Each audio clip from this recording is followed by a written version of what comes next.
Hello, fellow Econauts, and welcome back to our show. I'm here with my brother Ben, the Rocketman. Hey, Ben, how are you? Hey Simon, hey fellow Econauts, how's it going? Today we're talking about space agencies.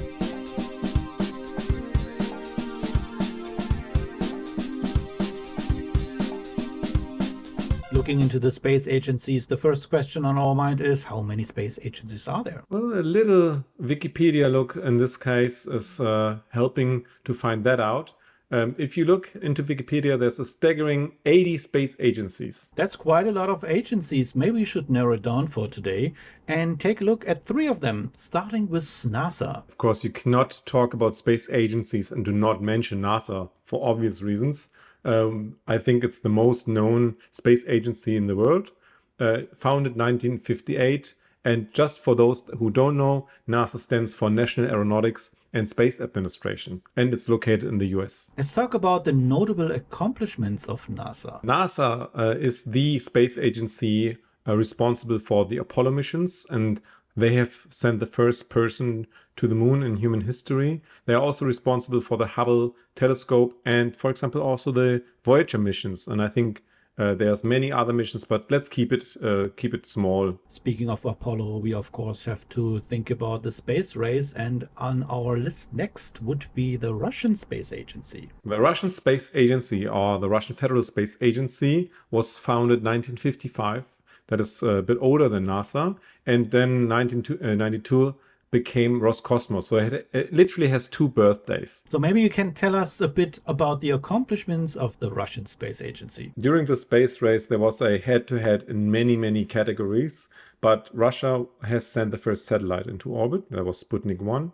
They sent the first animal into orbit, Laika, the dog. They sent the first man, and then later the first woman into space.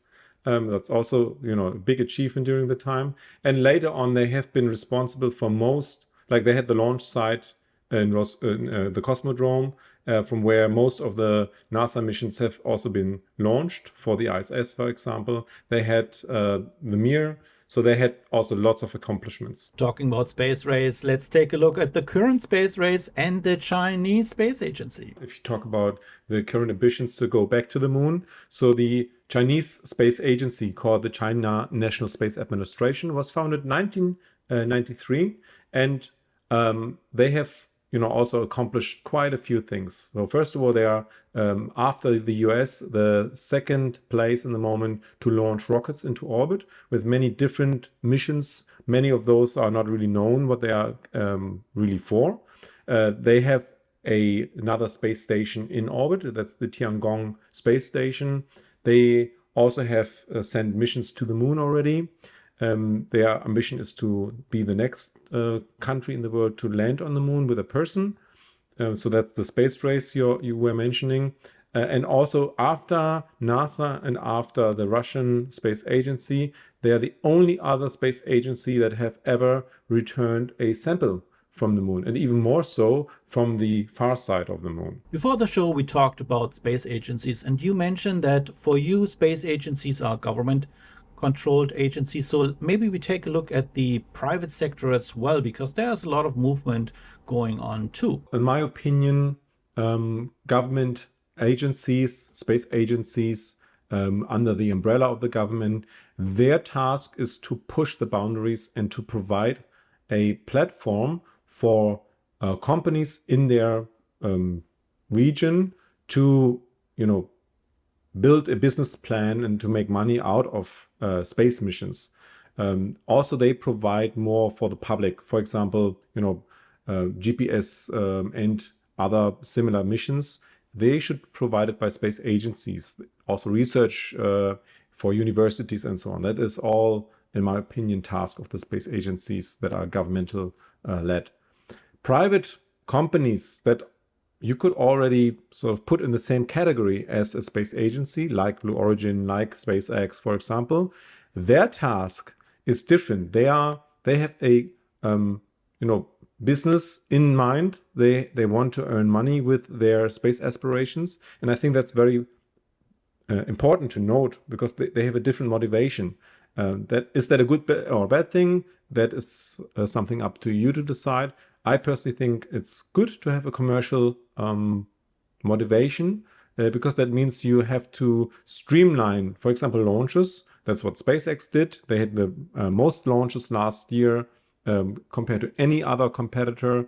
They have reusable rockets, all these kind of things. They have been developed because of the commercialization. I think you can compare that, even if it's a very stretchy comparison, but think about the government is controlling the land where a business is built. So they're basically building the platform for the business to have like certain accomplishments. And that is this, I would say it's very similar. The space agency is providing the platform for the businesses to succeed. And I think it is a give and take between the two. And it's also the financial background for business. It's different than for a government.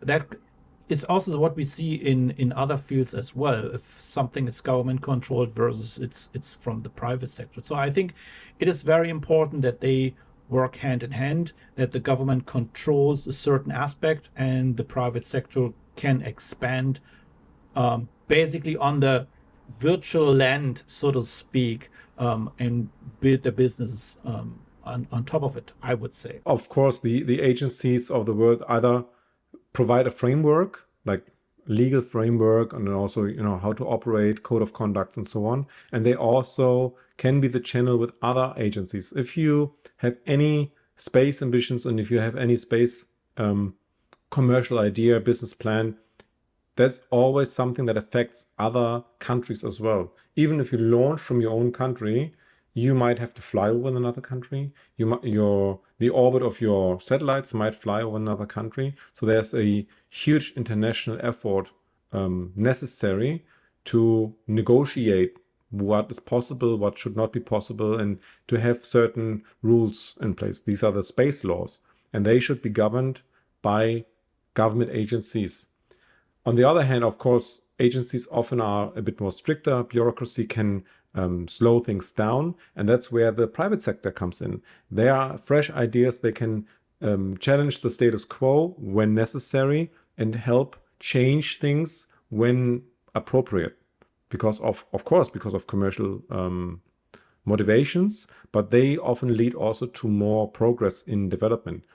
What I usually take from the responsibilities, if you want to develop any research and development or any economical platform, is the so-called triple helix model of innovation.